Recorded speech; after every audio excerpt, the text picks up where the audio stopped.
Bueno, empezamos con este segundo bloque. Es el turno de las sociólogos. Una interdisciplinaria con las sociólogas que también nos traen experiencias extranjeras. Partir agradeciéndoles la generosidad porque ambas están aquí exclusivamente para esta actividad. Es un privilegio tremendo y les agradecemos pero profundamente que hayan venido. Este es un bloque que hemos pensado como una pregunta por los sistemas nacionales de cuidado y nos traen las compañeras las experiencias de Chile y de Uruguay, justamente la implementación de la política de cuidados y los sentidos que esa política hace emerger también, ¿no? Cuando el Estado está ahí, bueno, nos empezamos a preguntar, bueno, ¿por qué hay estas instituciones, estos programas que tematizan el cuidado y lo vuelven una política pública? Y esta pregunta es central en los trabajos de las dos compañeras. Catalina Arteaga es doctora en Ciencias Políticas y Sociales por la Universidad Nacional Autónoma de México y es investigadora y docente en el Departamento de Sociología de la Universidad de Chile, donde coordina la red de investigación en interseccionalidad, género y prácticas de resistencia, la REDIGER, y también forma parte del núcleo de investigación en género y sociedad Julita Kirchhoff, y es una de las coordinadoras del GT de Claxo, estudio crítico en maternidades, del cual formamos parte varias compañeras acá.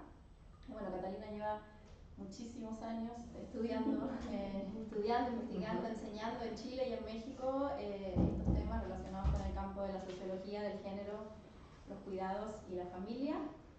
Le voy a dar la palabra a Catalina y después presentarse. Gracias a Soledad, gracias a Carla también por la invitación, a la Universidad, al Instituto de Ciencia Antropológica.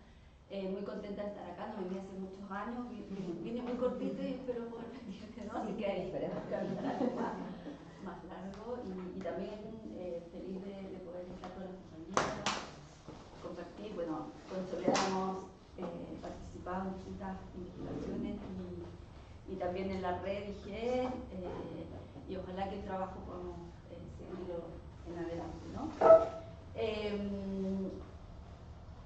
Una de las cosas que hemos estado en distintos eventos sobre los cuidados últimamente, ¿no? En esta agenda, larga agenda que empezó hace muchas décadas atrás, que yo creo que bueno, estamos acá, bueno, Laura yo creo que lo va a hablar a propósito del título de su ponencia, ¿no? O sea, estamos acá y estamos en los sistemas de cuidado no por 1, 2 o 3 años, sino por una historia larga de movimientos sociales, de conflictos, de tensiones, de disputas, de distinta participación social. Entonces es como que vamos tomando fotos de momento y es interesante, creo, esas discusiones porque, bueno, porque todo es dinámico, ¿no? Y Argentina está en un momento particular, en Chile estamos en un momento particular de finalización de gobierno de izquierda, de Gabriel Boric, que inició con una propuesta muy feminista respecto del sistema de cuidado, que algo voy a tratar de hablar de ello.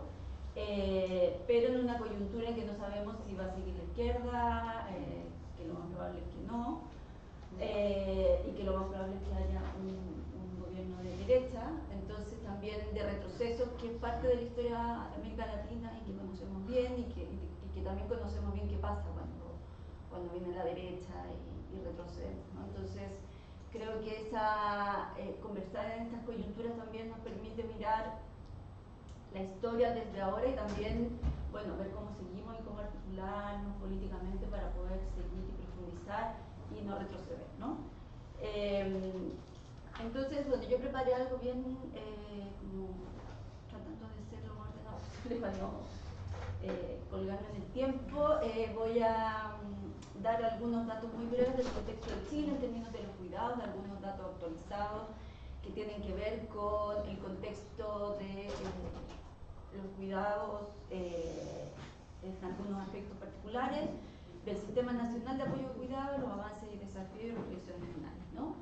Entonces, respecto de los cuidados, hay como distintos elementos que se trabajan ahí y que podemos hablar de, bueno, de un alto porcentaje de población en discapacidad y dependencia, ¿no es cierto?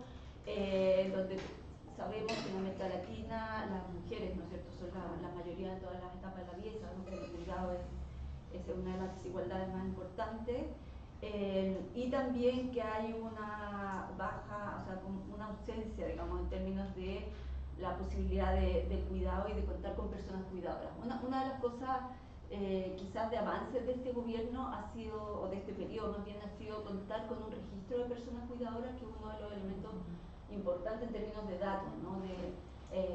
Registro de personas cuidadoras, con todo lo que tiene eso en términos de limitaciones para las zonas rurales, para las mujeres analfabetas, para las mujeres que no tienen acceso a internet, etcétera, porque Chile se sigue pensando muy centralizadamente y urbanamente, ¿no? Todavía. Entonces, hemos mirado un poquito estos datos a propósito de algunos estudios y claramente las mujeres que están ahí, que son la mayoría, son mujeres más bien urbanas, de niveles socioeconómicos vulnerables, pero que tienen limitaciones igual para acceder, pero bueno, es un avance en términos de los registros, ¿no? Respecto a las personas cuidadoras, bueno,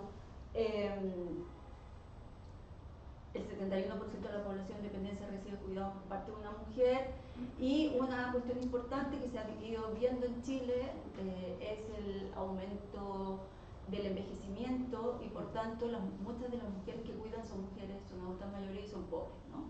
Y son mujeres adultas mayores que cuidan a adultas mayores y adultos mayores, ¿no? Aunque es un grupo etario en que los hombres también empiezan a cuidar, ¿no es cierto? Después de los 60 empiezan también a cuidar, pero siguen siendo mayoritariamente mujeres. Ese es otro como de los datos quizás más relevantes. Y respecto de mujeres y cuidados, ahí quizás, bueno, también como en distintos países de América Latina, está la cuestión de que las mujeres, una de las razones principales por las que no se emplean remuneradamente tiene que ver con los cuidados, ¿no es cierto? Eso sigue siendo así.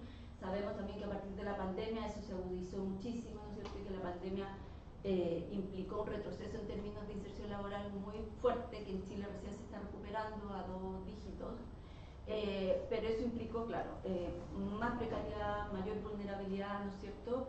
Y que muchas mujeres dejaran de trabajar y no volvieran a buscar empleo, ¿no? También se ha hablado, la Fundación Sol ha trabajado datos para el tema de la pobreza de tiempo, entonces también podemos ver ahí que no hay solo pobreza multidimensional, que son los indicadores que maneja la CEPAL, etcétera, sino también el tema de pobreza de tiempos, y que a partir de la última NUT, que por fin se hizo en Chile, porque estábamos así esperando los datos hace mucho, pero por fin se replicó, si bien bajó un poquito la distancia entre hombres y mujeres respecto a las horas de cuidado y de dedicación al cuidado, igual las mujeres siguen dedicando muchísimo más horas que los hombres al cuidado, y muchas de ellas no están empleadas, ¿no? Si pasamos a... es un poco como contexto, porfa, no, dale nomás, voy a pasar eso porque... Entonces, bueno, un poco respecto del itinerario del sistema de cuidado en Chile en los últimos años, no me voy a ir mucho más allá.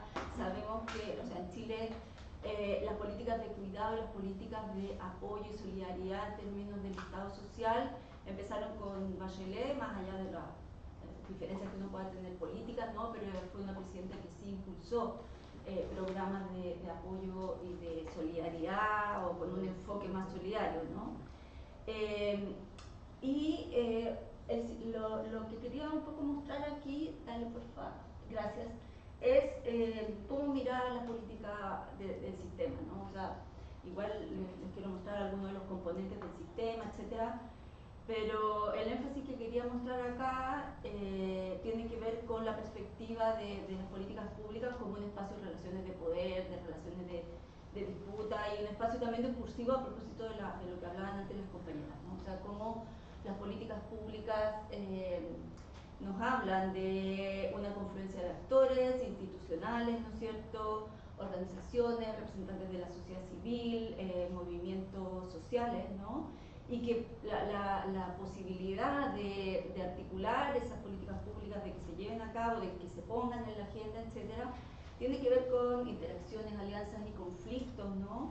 Que se han dado en nuestros países y que posibilitan o no que una política pública se desarrolle, ¿no? Y en ese sentido, un poco el itinerario que hemos visto en Chile, gracias, que aquí lo resumí muy corto, o sea, podría hablar de cada momento mucho, pero quería mostrar un poquito el itinerario de las últimas décadas, ¿no? Y para Chile, uno de los hitos importantes en esta profundización, diría yo, que desde mi perspectiva, en esta profundización del sistema de cuidados, tiene que ver con la revuelta feminista del 2018, que fue un evento muy importante en Chile y, bueno, y también en otros países de América Latina, ¿no es cierto?, en donde se mostró la potencia colectiva y la potencia del movimiento desde, en el caso de Chile, desde las universitarias que reclamaban por la violencia de género en el campo educativo, ¿verdad? Pero que permitió ver al movimiento feminista como un movimiento político importante, relevante, con fuerza, etcétera, y que de alguna manera fue un preámbulo también de lo que fue el estallido social en Chile en 2019, que fue un momento muy importante en términos de, bueno, de demanda social y que hizo cambios muy importantes en términos de la institucionalidad que vendría después, más allá de que, bueno, que hay mucha gente que no puede ver que ha cambiado a partir de eso y muchas cosas que no cambiaron, ¿no? Pero sí el estallido social incorporó y obligó a avanzar en ciertas cuestiones más institucionales, ¿no? Y una de esas cuestiones institucionales que trabajamos también con Soledad a propósito del tema de los cuidados tuvo que ver con la Convención Constitucional que se estableció en 2021.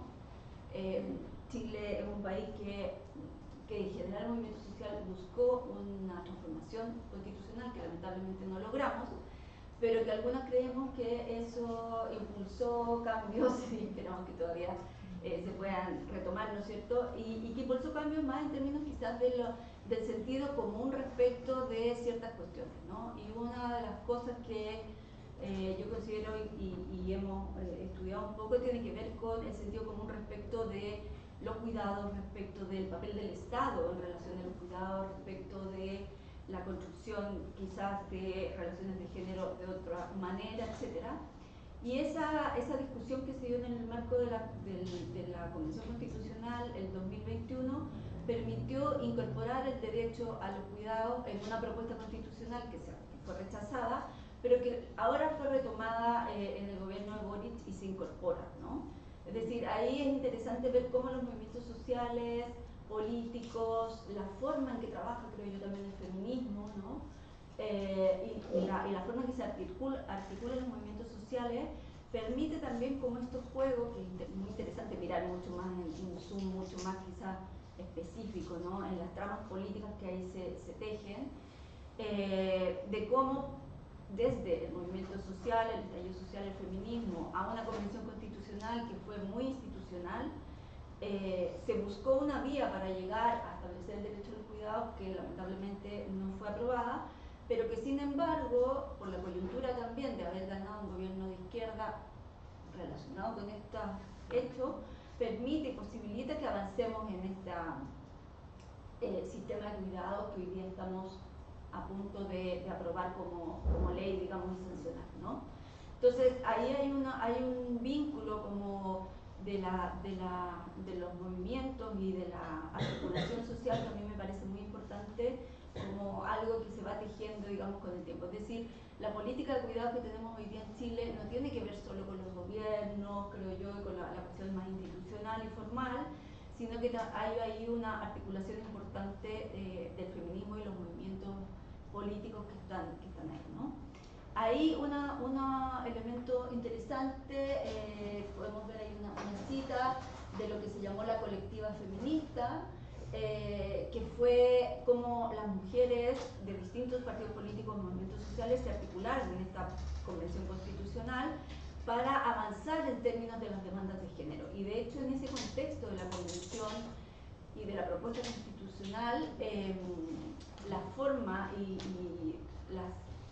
digamos, las instancias y los distintos elementos que se pusieron en esa constitución se basaron y tuvieron arraigo en este movimiento que fue, diría, uno de los principales que instalaron cuestiones de la constitución, ¿no? Es decir, las demandas feministas en casi su totalidad se instalaron en este documento y que si bien fue rechazado, implicó, creo yo, un debate y una politización de ciertos temas y el poner en el espacio público y en el debate público ciertos temas que pienso yo que alimentaron y que contribuyeron a la consolidación del sistema de cuidados hoy, a la ley, etc., ¿no? ¿Cuáles son los componentes un poco por favor, la próxima, del sistema? En eso podemos profundizar después si es que les interesa, ¿no? Porque creo que nos vamos a la parte más interesante.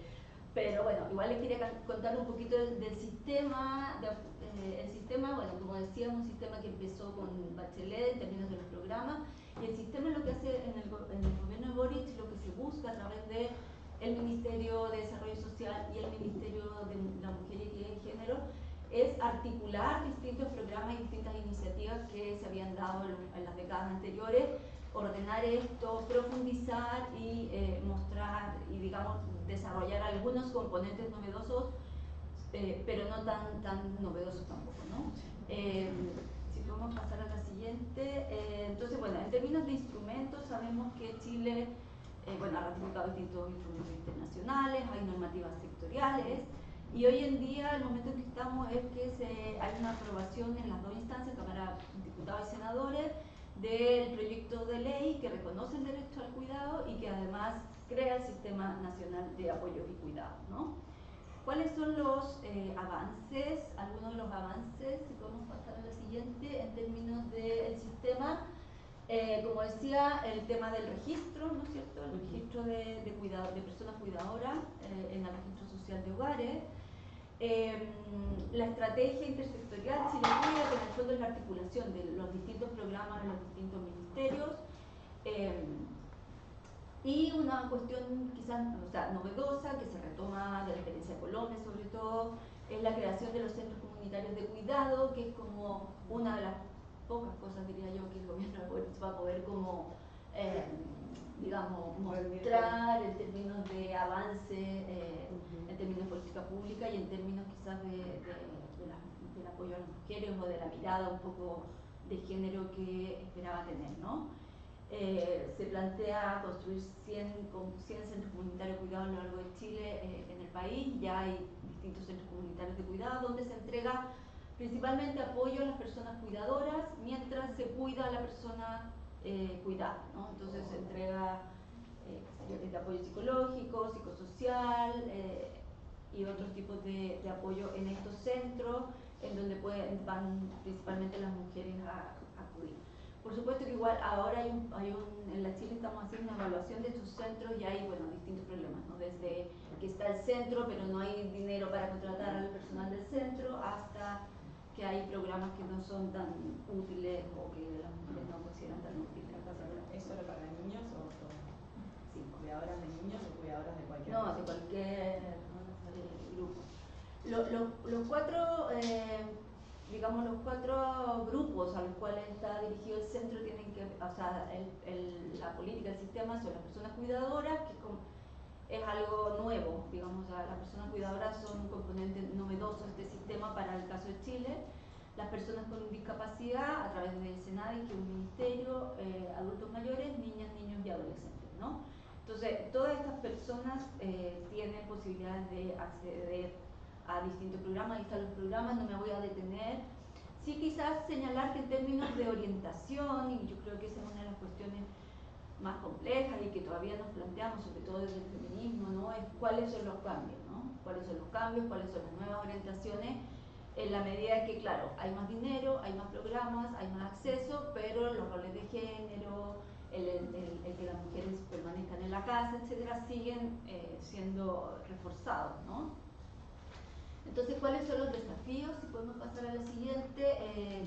Esto de que las mujeres siguen estando en sus casas, bueno, están estos centros comunitarios de cuidado, que las mujeres pueden salir, pero son momentos muy pequeños. Las que hemos trabajado con mujeres cuidadoras, en la Chile hemos hecho algunos estudios, sabemos que son mujeres que no tienen ningún minuto. En general las mujeres cuidadoras, pero también las mujeres cuidadoras de personas con discapacidad, etcétera, son realidades muy complejas de poder también sacar o que tengan espacio para poder salir de ahí.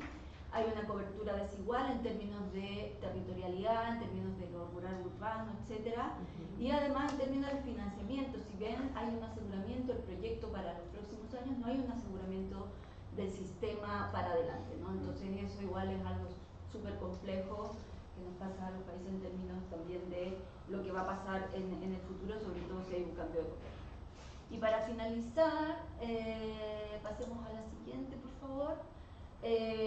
Bueno, como esta pregunta un poco, ¿no? Si hemos avanzado en los principios que permiten cambio en las relaciones de género y desigualdad de los cuidados, ¿no? Distintos estudios, distintos trabajos que hemos hecho en distintas instancias que se han hecho por parte de las colegas, hablan de los principios fundamentales que debe haber en un sistema de cuidados para avanzar en términos de género, de desigualdades, de ir más allá de la cuestión mercantil, de dar bonos o de apoyar con algunos dinero, etcétera, que por supuesto que es súper importante, pero no es lo que, o sea, queremos ir más allá, ¿no? Entonces, ahí preguntarnos, bueno, si estos principios del cuidado como derecho, de la universalidad, del reconocimiento, la redistribución, la corresponsabilidad, la pertinencia sociocultural, la flexibilidad, la participación social, como algunos de los principios que están presentes que son necesarios en un sistema, si es que hoy día están, y bueno, y en ese sentido creo que si bien Chile ha avanzado, creo que todavía falta mucho, y creo que para ese avance fundamental esto que planteaba respecto de los movimientos sociales y de esa articulación, ¿no? Yo creo que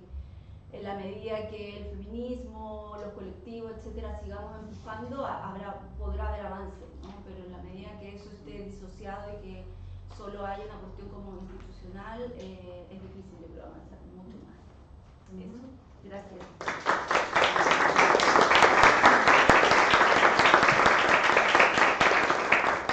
Muchas gracias, Camino. Le vamos a dar la palabra a Sol. Camino. Sol es doctora en Sociología de la Universidad de la República, es docente e investigadora en esa casa de estudios y forma parte del grupo de investigación Sociología de Género, que varias de las que estamos acá sabemos que es uno de los equipos de más larga data que viene trabajando en estas cuestiones, ya cuando 30 años.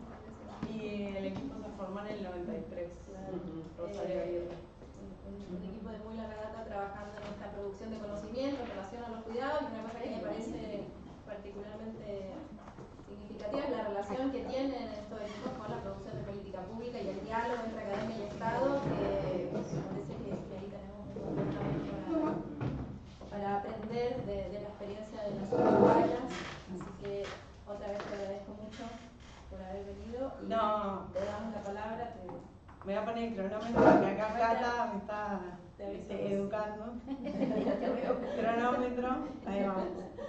No, el agradecimiento es a ustedes y también siempre la decisión de venir y acompañar en los contextos universitarios en los que estamos, de estar y compartir, me parece que es algo que vale la pena, así que gracias por la invitación. Para mí fue un gusto aceptarla, ver a las colegas con las que nos encontramos frecuentemente, siempre es un placer. Básicamente pensé en cómo tratar de cómo transmitirles como qué pasa en Uruguay con algunas críticas, entonces lo que se me ocurrió fue como mostrarles un videito de cómo se presenta el sistema, después lo podemos criticar si queremos, pero como me va a robar 4 minutos de la presentación, capaz que después pido 2 de Yapa, para ver si nos funciona, cómo se presenta el sistema en las redes. Y es la rendición de cuentas en 2015 y 2020, ¿tá? Porque ahora les cuento etapas del sistema. Los cuidados están presentes a lo largo de nuestra vida. Nos cuidan al nacer, luego cuidamos a nuestras hijas o sobrinos, más tarde a nuestra madre o algún amigo, y finalmente, cuando somos mayores, podemos necesitar que nos cuiden nuevamente. Luego de la aprobación de la Ley de Cuidados, cuidar y ser cuidadas en condiciones de calidad e igualdad es un derecho para todas las personas. Tradicionalmente los cuidados los resolvían las mujeres dentro de las familias, pero hoy en día en Uruguay, el Estado, la comunidad y el mercado también se involucran en esta tarea.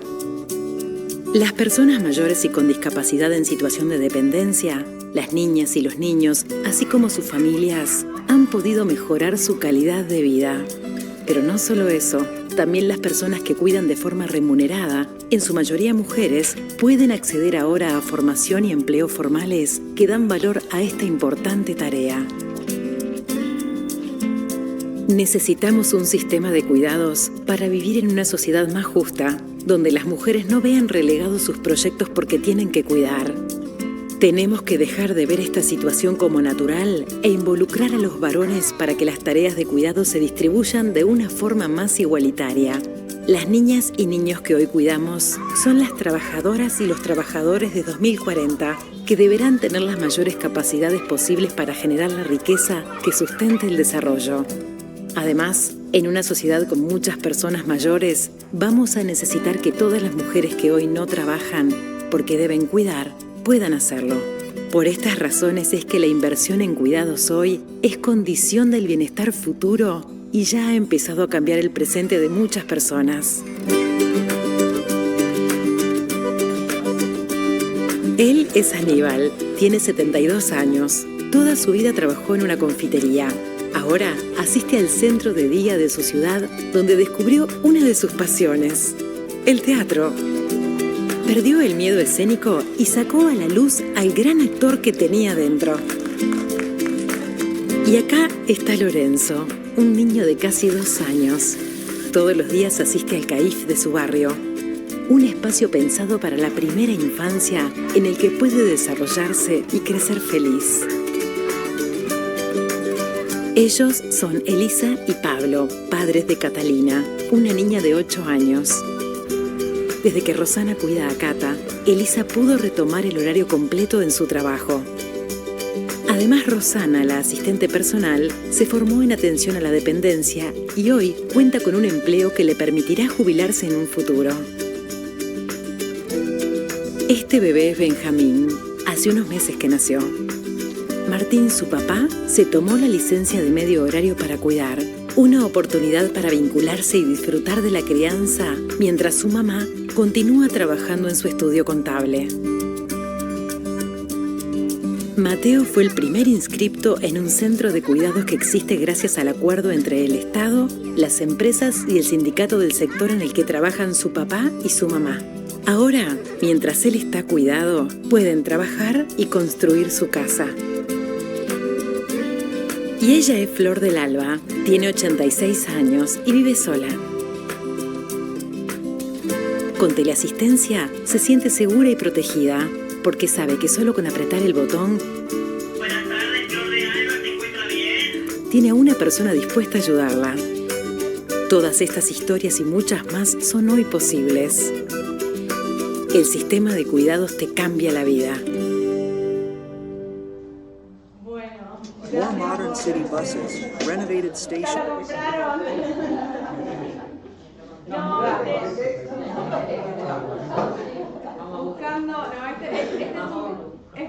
Amo UNU, yo también amo UNU. Y amo la UDELAR, que también es una gran institución. Como que estaba buscando, pensé no academizarlo mucho, decir, bueno, ¿cómo comparto para quienes quizás no sepan? Estaba buscando videos, digo, vamos a poner un video de cuidados que creo que resume bien como el set de políticas que desarrollan el programa de asistentes personales, los centros CAIF, que son centros de atención a la familia y a la infancia, que fue una política anterior a la existencia del sistema en el 90, muy importante, sobre todo en las edades que llamamos preescolares. Bueno, muestran allí también como estas improntas de las poblaciones que traía también Cata, que son las mismas, ¿no? Las poblaciones con las que trabaja el sistema, que son las mujeres cuidadoras, tanto remuneradas como no remuneradas. Tiene lógica que el énfasis esté en lo remunerado desde un Estado que promueve empleo y bueno, que intenta velar por la calidad de ese empleo. Las personas en situación de discapacidad y las personas mayores, pero no todas, el sistema se enfoca en aquellas que tienen situaciones de dependencia y esto requiere como la medición y estratificación de esas poblaciones en dependencia leve, moderada y severa. Entonces, por ejemplo, los centros de día están pensados para personas con dependencia leve y moderada, mientras que el programa de asistentes personales está pensado para personas en situación de dependencia severa. Todo eso es un poco para hacer como un pantallazo también elementos que compartimos con chicos. Dentro del video ya se destacaba esta idea de que hay una ley, o sea, Uruguay llega en 2015 a reconocer el cuidado como un derecho que tiene los pilares de universalidad, de corresponsabilidad social, y en donde en la ley misma, que fue producto de un proceso muy virtuoso y característico de cómo sacamos leyes en Uruguay, que es la articulación entre academia, organizaciones sociales y Estado. Es como una clave virtuosa de llegar. Ahora la eutanasia también, Rosario Aguirre estuvo militando en MADU, que fue la fundadora del grupo. Entonces, cómo se van logrando esos acuerdos para colocar en el Parlamento y sacar esas leyes. Somos muy buenos productores de leyes, sabemos que las leyes son enunciados de horizontes hacia donde queremos ir, pero no se traducen automáticamente en realidades, y vamos a hablar un poco de eso. Y en esta primera etapa, de 2015 a 2020, fue como la construcción institucional, en donde había expansión de servicios públicos, impulso a la corresponsabilidad social, reconocimiento del trabajo no remunerado de las mujeres. Pero también es cierto que hay que ubicarse en una segunda, tercera etapa de gobierno del Frente Amplio, con un sostenido crecimiento del PIB, digamos, que justo en este periodo empieza a estancarse y a bajar. Y eso afecta a las políticas públicas, digo, ustedes lo saben, la macro. Y bueno, y luego vino un gobierno de derecha entre 2020 y 2024, en donde este tema no está en la agenda central, o sea, el bienestar de la población es trabajado por las derechas de una forma muy diferente a como se venía trabajando en el periodo anterior, que es el video que les mostré. Pandemia de por medio. En la pandemia el sistema de cuidados, lejos de reforzarse, mermó, porque básicamente, por ejemplo, el programa de asistentes personales, que es una cuidadora que va 4 horas diarias, copago, o sea que si tenés ingresos pagás el 100%, si no tanto pagás 75, 50, 25 o 0, ¿no? Entonces está buena la idea de que los mecanismos sean como progresivos, como el IRPF, para poder como no reproducir algunas desigualdades, sobre todo cuando sale muy caro generar ese servicio. Nada, se estancó, no se tomaron casos nuevos, hay 4.000 personas que murieron esperando asistentes personales, y hay una lista de espera de 7.000 personas en el programa ahora, que ese es el desafío con el que se encuentra el nuevo gobierno, en esta tercera etapa que acaba de empezar, en donde hay ciertamente un renovado interés, pero tenemos desafíos presupuestales que requieren justamente de una reorganización, no solamente de la economía en términos como de crecimiento económico, sino también de cómo el Estado logra salir finalmente de un modelo bismarckiano que también se basa en una idea de familia que ya no existe, en una idea de trabajador, en ese núcleo bismarckiano. Las jubilaciones y las pensiones están pensadas en un sistema social obsoleto que ya no existe, que funcionó en Alemania en algún momento, en Europa, pero que bueno. Entonces, ¿cómo vas aportando a las jubilaciones? ¿Quiénes acceden a las pensiones por vejez? ¿Quiénes tienen una arquitectura institucional que parecería que está obsoleta y que no tiene que ver con la realidad cotidiana y con la diversidad de formas de vida que estamos teniendo en este momento? Siguiente. Quería contarles que la ley dice explícitamente que el sistema debe modificar la división sexual del trabajo injusta con las mujeres. Esto yo creo que es posible. Ahora consultaba a un doctor en sociología de la religión que me recordaba que Uruguay es el país con menor catolicismo, mayor ateísmo y menor porcentaje de creyentes sin afiliación institucional. Solamente un 33% de la población se declara católico y no necesariamente es que esté afiliado a alguna institución.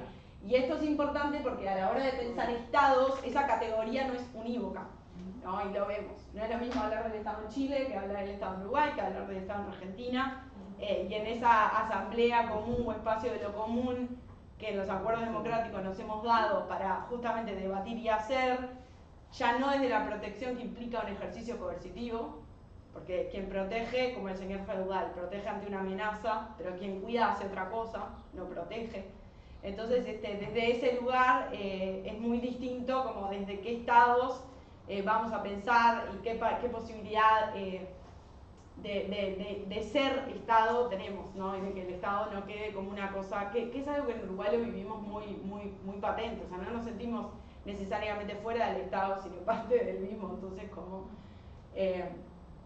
esto también está en la ley, ¿no? Como esta idea de corresponsabilidad, es que el Estado brinde quizá como un espacio de articulación en esto del modelo bismarckiano, pero nunca actuando solo, sino siempre corresponsabilizando, y esto no solamente tiene una finalidad financiera, porque después cuando se habla de sostenibilidad corresponsable se termina hablando de que se costeen de distintas fuentes los servicios, sino también en el cómo se produce la política.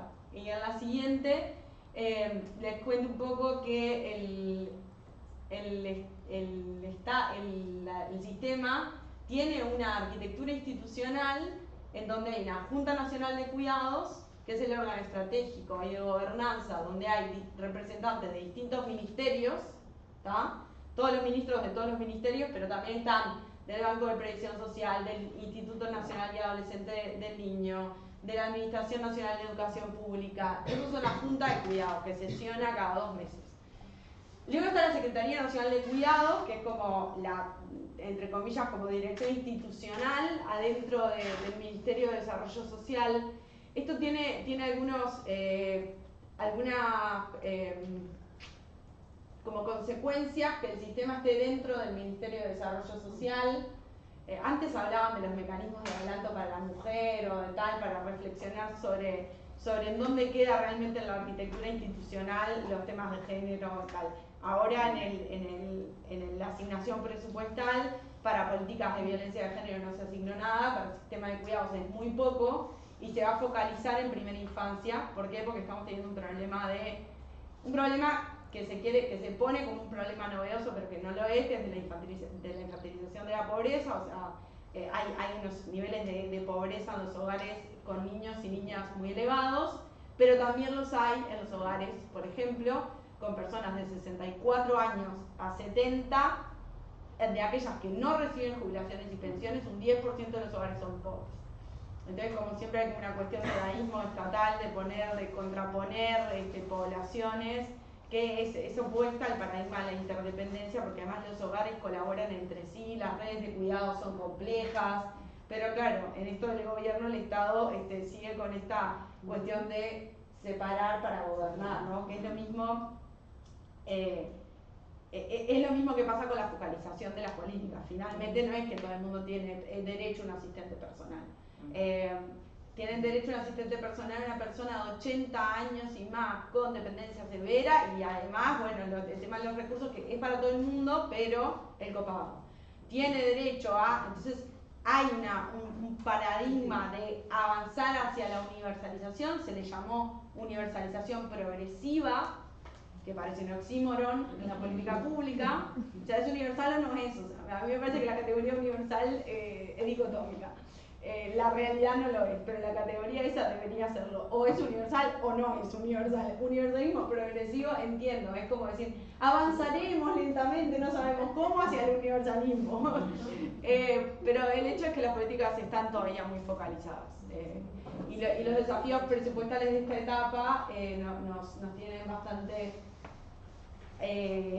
dolidas y asustadas, sobre todo con la población de personas en situación de dependencia y de personas mayores, en donde esto se cae como en una cuestión de que como los hogares no son tan pobres, entonces el Estado no debe invertir, y es en donde hay mayor privatización del acceso al cuidado. Por ejemplo, los centros de larga estadía públicos en Uruguay son solamente uno. Acá en Argentina hay más centros de larga estadía públicos que en Uruguay. ¿Ah? Entonces, la mayoría de las personas mayores, que centro de larga estadía es centro donde se dan cuidados de larga duración, no los centros de día. Los centros de día también están buenísimos, y la apuesta de esta etapa es tratar de que haya más, pero son 9 en todo el país y atienden en total a 300 personas. Entonces las coberturas, ahora vamos a verlas, son bajísimas.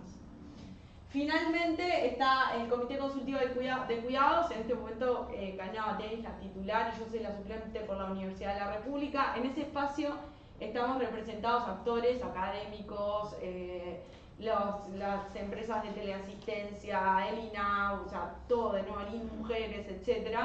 y somos como la contraparte que va a decirle al Estado, che, no, ¿cómo que no hay presupuesto para desarrollar políticas de atención a la dependencia? ¿Cómo que? Y se va a ir, es un espacio real, comunitario, de diálogo, en donde se negocia la política mientras se hace. Traía esto de la arquitectura institucional, pues no me parece menor en esto de como... Y podemos seguir, que ya me tengo que ir callando. Nada, está como esta idea como que quería traer para pensar en los estados esta idea de la multidimensionalidad de los cuidados que venimos, creo que todas de distintas disciplinas, trabajando, pero por ahí no la tenemos tan integrada como, che, vamos a hablar de que el cuidado es multidimensional, de que tenemos encuestas de uso de tiempo que están muy bien, pero que solamente miden el tiempo y entonces no nos dicen nada acerca de la carga mental o de cuándo establecemos que hay carga y cuándo es trabajo cognitivo y ya, ¿no? Esa es como una distinción fina que tenemos que avanzar. No necesariamente el tiempo nos dice algo sobre la dimensión espacial de los cuidados, que resulta fundamental, sobre todo cuando salimos de un orden nacional, porque en Uruguay todo es nacional, pues somos muy chiquitos, ¿no? Entonces, pero hay 3 niveles de gobierno. Y no hay ninguna articulación clarísima entre el nivel nacional y el nivel, por ejemplo, municipal, dado que en el medio están los departamentos. Todo eso como una bajada que hay que construir aún. Hay algunas experiencias, como las del municipio B, que les invito a mirar la página del municipio B de Montevideo, Uruguay. Ahí hay mucha cosa para aprender de esa experiencia, pero eso sería otra ponencia. Y hay mucho del urbanismo feminista también, entonces está bueno como pensar ahí esa dimensión. Hay una dimensión cultural, de la cual las antropólogas siempre nos están, como por eso traía, che, recuerden que somos los hermanos laicos. Claro, como que la dimensión cultural es importante, ¿no? Porque, por ejemplo, el Sistema Nacional Integrado de Cuidados tiene un registro nacional de cuidadores, pero solamente de aquellos que reciben la formación del sistema, ¿tá? Y la formación, no de todas las cuidadoras del Uruguay, porque hay que censar media población, no tiene sentido, pero sí de las personas que potencialmente van a trabajar en el sistema y que son las que están reconocidas como trabajadoras, que son quienes se certificaron como cuidadoras.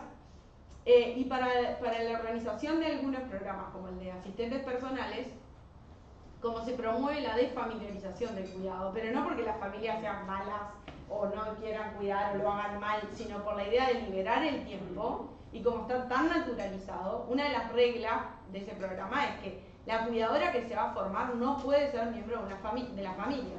Que en Argentina eso no es así, admiten a las cuidadoras familiares. Entonces finalmente es el Estado pagándole a una mujer, eso es reproducir, digamos, como el familismo, costeando, a saber con qué condiciones laborales ese trabajo. La forma en la que se piensan los dispositivos, esto está como bien atenta a que intenten no reproducir la desigualdad de género, intenten no reproducir esos lugares de cuidado familiar.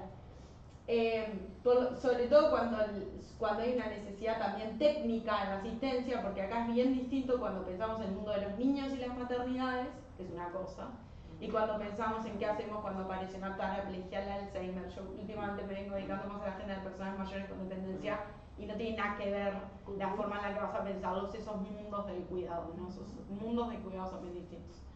Y bueno, también hay una dimensión emocional, ¿no? Todo ese trabajo de adecuación emocional que es invisible, que tampoco aparece en las encuestas de uso de tiempo y tal. Nada, sigamos, la definición del pronto la podemos leer en algún otro momento. Pero bueno, es como una idea bien general que me parece que esta definición de Fisher y Tronto del 90 nos permite pensar en esa multidimensionalidad, que después necesitamos definiciones más concretas como cuidar es ayudar a un niño o apoyar a alguien en su desarrollo. Las necesitamos para operacionalizar, para lo que sea, pero entonces había intentado hacer un ejercicio sobre el cual no me voy a detener porque ya no me queda tiempo, de la siguiente slide de los instrumentos del Estado, y cuántos son afirmativos o transformadores y cuántos traen como reconocimiento y redistribución. Lo dejo para el debate después, pero era como traer a la Fraser del 90, no la del capitalismo caníbal, y ver cómo estábamos en eso, pero nada, lo podemos conversar después. Hay mucho de afirmativo tanto en redistribución como en reconocimiento. Pero de lo estructural siempre nos cuesta como transformar lo estructural. Igual acá siempre hay un tema de voluntad política, de patriarcado, de para dónde van los recursos, etc. pero hay desafíos. En la siguiente, nada, esto ya lo dijo Cata, es todo parecido, siguiente. Nada, esto que les contaba de las coberturas, en Uruguay tenemos el problema este de que no solamente los dinosaurios pueden desaparecer, Uruguay también puede desaparecer. Y estamos como en tendencia muy acelerada hacia eso. El año pasado nacieron 28.000 bebés, nada más, en Uruguay. Entonces, digo, para traerles como números, la tasa de natalidad está por el piso, ultra baja, le llaman los demógrafos y las demógrafas. Y no sabemos qué hacer con el envejecimiento poblacional. Y acá hay una pregunta que es, ¿cómo cuidamos ahora? Que es como lo que me está inquietando últimamente. ¿Cómo cuidamos ya? No pasado mañana, no el crecimiento, no el desarrollo, no el mercadocentrismo, a ver si trabajan el día después. No, para. O sea, la población que tenemos ahora está envejecida, no va a dejar de estar envejecida. Está envejecida hace millones de años, somos el país más envejecido de la región, de Cono Sur sin duda, lo sigue Chile, Costa Rica. Luego el Caribe también tiene su envejecimiento, pero es otro viaje. Nada, les traía las bajísimas coberturas reales que hay como para que se hagan esta idea de focalización, de todo muy lindo, pero todo muy focalizado, ¿no? Entonces, bueno, ¿cómo salimos de eso? Siguiente. Y nada, como qué posibilidades tenemos de transformar las injusticias y por dónde comenzar. Capaz que es una pregunta para dejarla abierta y no contestarla. La siguiente. Nada, reconocer esto, los logros del derecho, del cuidado como un derecho humano y reconocer siempre la trayectoria de Laura y de Argentina como un país y que lo lleva a la Corte Interamericana, pero también que sea latinoamericano en el contexto de los feminismos y de la expansión. Para mí es como una cuestión muy, muy, muy relevante que Latinoamérica haya puesto eso como un derecho humano destacable. Su multidimensionalidad que nos va a permitir profundizar más en el conocimiento cuántico, y lo que quieran, y quizás también salir del funcionalismo en el que a veces termina como operando estas lógicas individualistas o de gobierno que traían las compañeras también, y bueno, y cómo los feminismos y esa interacción entre los movimientos sociales y los estados logramos colocar los cuidados en el centro y sostenerlos en el centro, dado que es una tarea tan precarizada y tan moralmente cuestionado. Dejar de cuidar para ir a militar políticamente por los cuidados, que ese es como ¿no? Si estoy cuidando a una persona en situación de dependencia y su supervivencia depende de mí, que me voy a ir a movilizar a la calle. Entonces, con esa dificultad que tiene expresarse a nivel político, cómo se entrelazan también los discursos entre cuidado y violencia para potencializar esas demandas, porque la violencia de género aparece muy claramente, pero los cuidados no tanto en las expresiones de los movimientos feministas. Entonces, y son uno de los nodos materiales, y acá perdonen mi cuestión más materialista, pero digo que tranca el avance hacia la igualdad, digamos, entre los distintos indicadores. Y cuidar como eso de las agendas. Ahora hay una agenda de medio ambiente y cuidado. Está todo bien con el medio ambiente, pero que los recursos no se nos absorban en otras agendas. Y ya cerré, a ver qué quedaba. Nada. Siguiente. Eso está. Creo que todo esto lo fui diciendo de alguna forma, así que gracias. Perdón.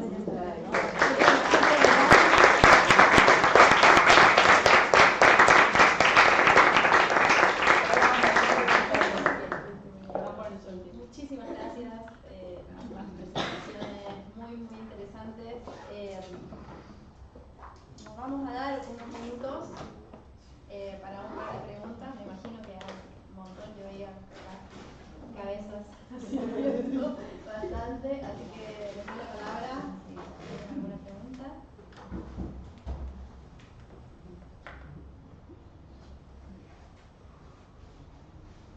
Sí me quedaba, ahí estoy, así, rompo el hielo. En relación a tu última diapositiva, Sol, ¿no? Bueno, esto de qué desafíos, ¿no?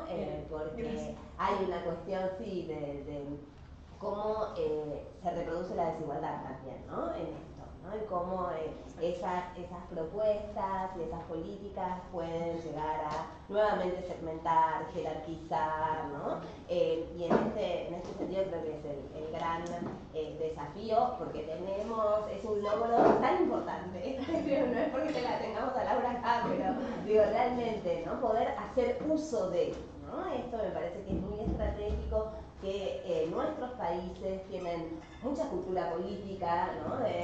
Aún en los escenarios y en los momentos más sombríos, bueno, hacer uso de diferentes recursos, y en este caso, bueno, será un derecho humano reconocido en la corte y demás, bueno, cómo, digamos, seguir desnaturalizando y poniendo también sobre la mesa esto de que, ojo, no basta solo con el tráfico y el cambio de categorías, sino que hay que generar nuevas condiciones materiales que no traigan esta reproducción de la desigualdad, ¿no? Con otros ropajes, ¿no? Entonces me parecía que iba por ahí, bueno, y algo así también para Cata, ¿no? Digo, bueno, ¿cuál es el desafío en esto de esta, bueno, ojalá que no, pero bueno, vienen, ¿no? Momentos bastante sombríos para toda la región. Entonces, bueno, ¿qué se puede generar al respecto?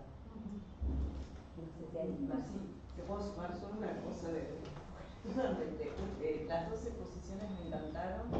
En el caso de Catalina me impactó cómo pudiste transmitir la productividad de la rebelión, sí, ¿no? El efecto productivo de la rebelión en cuanto a lo que se genera como discusión de visibilización del movimiento feminista y la concepción del mundo que van pudiendo incorporar aunque no hayan podido triunfar en la constituyente, ¿no? Eso me impactó como lo trajiste acá y ante tu duda, ante tus temores de los recambios futuros, te quería preguntar porque Chile también ha sido, como en América Latina, el país señero en lo que fue la constitución del neoliberalismo y las subjetividades neoliberales. ¿Cómo hacia atrás vos podés evaluar también el cuidado, ¿no? Las iniciativas, aunque no hayan sido con esta magnitud, bueno, para recuperar también desde ahí en momentos oscuros, más allá de que construyeron otro piso, ¿no? Desde el cual pensar.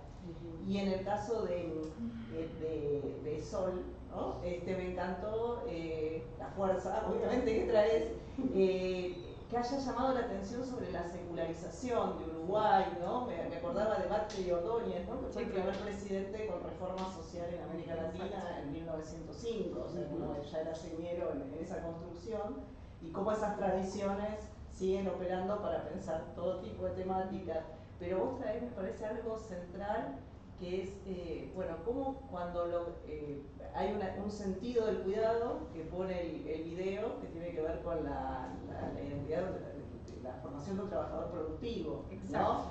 Y el empleo que pone como eje Uruguay, pero bueno, ahí hay un sentido del cuidado. Entonces, ¿cómo pensar las políticas de cuidado y los sentidos de ese cuidado? Y acá lo fundamenta el gobierno para inversión, para la disputa por inversión también, que es lo que vos traés de manera cruda. No se puede pensar esto si no discutimos de dónde sale el dinero, cómo se invierte, y eso implica repensar, afectar intereses de otro tipo, y bueno, cómo lo están logrando ahí, pero el sentido ahí de productividad no sé si tiene que ver con la disputa del propio gobierno, en ese momento del Frente Amplio, para fundamentar sus políticas, si tiene que ver con que no tienen otra manera a veces los estados de pensar que no sea el trabajador, sobre todo cuando están apelando al mercado, que tiene que ver con los sentidos del cuidado, ¿no? Cuidar para qué, y que por ahí el feminismo lo abre hacia otros sentidos, pero bueno, ahí para disputar con los estados qué sentidos son los que se ponen sobre la mesa. Sí. ¿Le adaptamos? Gracias por los comentarios. A ver, cortito, pero el tema de las desigualdades, un poco, yo quise, claro, hacer este recorrido de algo que estoy como convencida, no sé, en el caso de Chile, a diferencia de Uruguay, es súper interesante después que hablemos. Sí.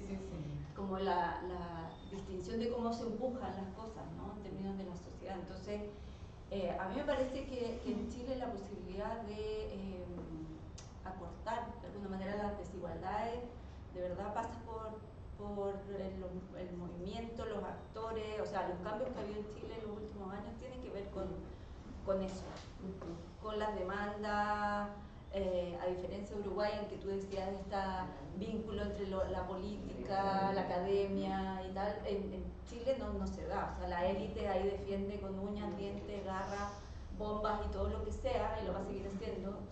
Entonces, yo creo que la posibilidad de acortar las desigualdades o de frenar eso tiene que ver con la posibilidad de articular lo social, lo político, etc.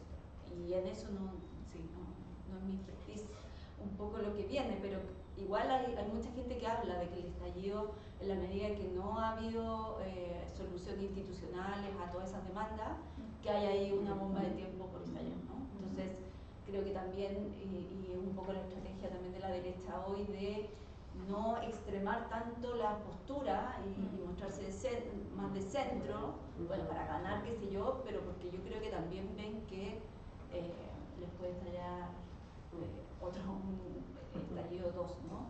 Entonces, bueno, eso es como una mirada muy global del tema de la desigualdad y las posibilidades de no continuar eso.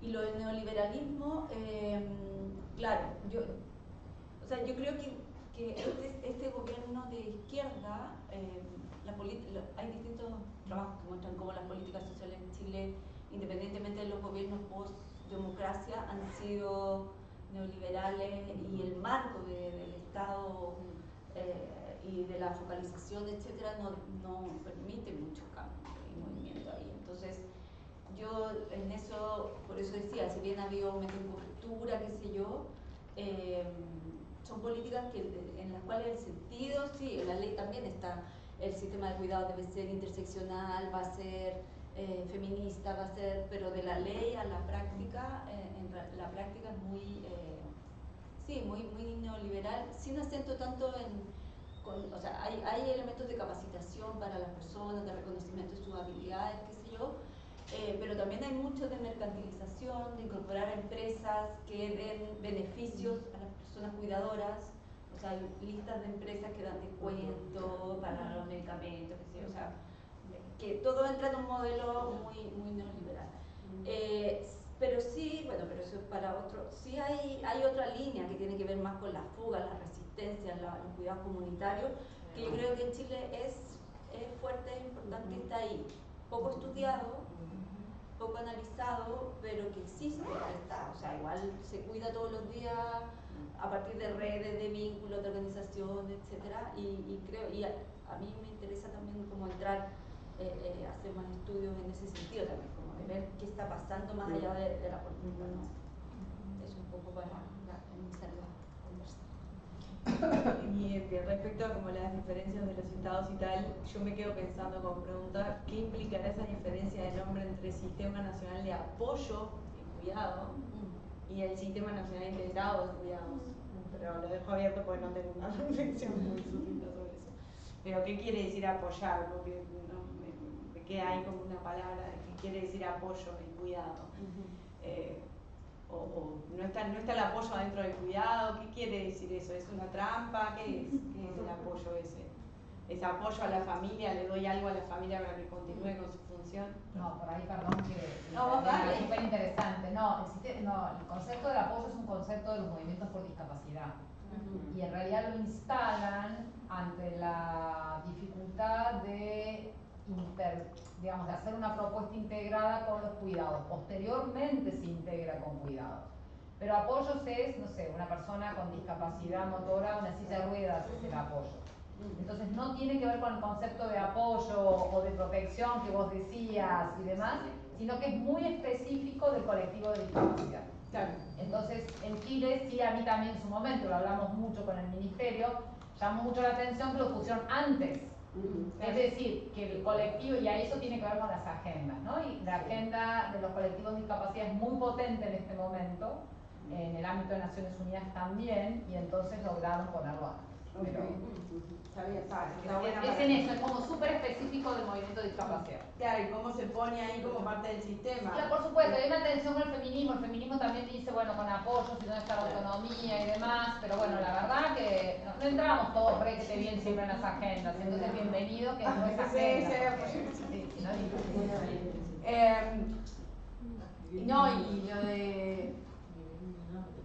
Claro, eso estaría ítem, material, no cambio el tiempo de las mujeres, pero brinda un poquito de bienestar. O sea, a ese tipo de apoyo estaría en un subítem dentro de los cuidados, acá abajo, no jerarquizado. Pero sí es una lucha histórica y No, tal. claro, es lo que necesita Es una formalidad cuestión de autónoma. nomenclatura, está bien. Claro, la silla de ruedas necesita formalidad autónoma, o sea, ese es el... Sí, además. Bien, no, y respecto a lo mercadocéntrico, yo creo que sí que hay como una necesidad de lamentablemente siempre de estar como justificando, porque el mero como discurso de los derechos no alcanza, no alcanza. Y sobre todo en temas que afectan como a la vida de las mujeres, es como que hay además del mercadocentrismo que puede estar apropiado por el Estado para reproducir la economía y tal, también es como una argumentación frecuente hacia la afuera, porque siempre tenemos que estar justificando las feministas porque el Estado debería cuidar, ¿no? Y todos los discursos de mandarnos a nuestra casa a cuidar de vuelta están a la orden del día, o sea, qué decirles a ustedes acá, ¿no? O sea, en este contexto. Entonces, también siento que hay como eso de agarrar como ideas validadas en otros espacios argumentales, como para decir, bueno, si vos querés lograr esto, querés lograr desarrollo, querés lograr crecimiento, bueno, no lo vas a poder hacer si no reorganizás los cuidados, porque las familias porque las formas de vida cambiaron, ¿no? O sea, acá el porcentaje de mujeres que no tenemos hijos en Uruguay es enorme. Entonces ya pensar en esa familia es una cuestión muy obsoleta. El porcentaje de mujeres mayores que viven solas. Entonces, claro, el discurso de los derechos per se, para justificar a gente que la plata tiene que ir para ahí y no para el Ministerio de Defensa, bueno, parecería que hay algo de eso.